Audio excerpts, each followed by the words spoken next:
నా దేవుడు ద్వారాలు తెరిస్తే ఆ ద్వారాలు మూయగలిగే శక్తి భూమి మీద ఎవరికి లేదు.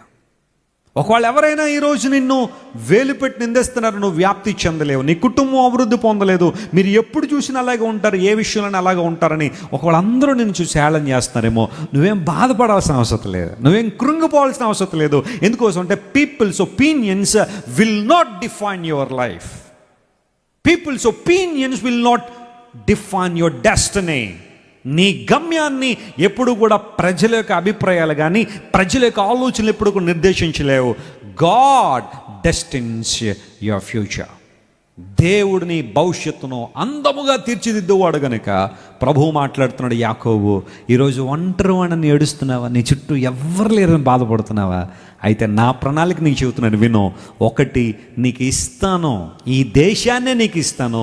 రెండవది, నువ్వు అన్ని వైపులా ఏం చేస్తావు, వ్యాప్తి చెందుతావు. పడమటి తట్టు, తూర్పు తట్టు, ఉత్తరము దక్షిణం వైపుగా నువ్వు వ్యాప్తి చెందుతావు అని దేవుడు మాట్లాడాడు. వ్యాపింపచేస్తా, ఎన్లార్జింగ్ అవర్ టెరిటరీ. ఎబ్బేజు చేసిన ప్రార్థన అదే కదా, ప్రభువా నన్ను విశాలపరచుని. ఏం చేశాడు ఎబ్బేజు? ప్రార్థన ప్రార్థన చేద్దాం, ఏం పర్లేదు, అందులో తప్పేమీ లేదు.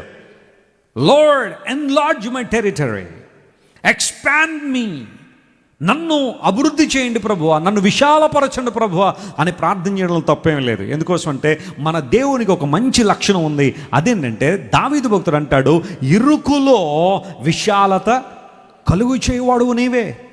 అది ఆయనకి ఇష్టమట, అది ఆయన లక్షణం అట.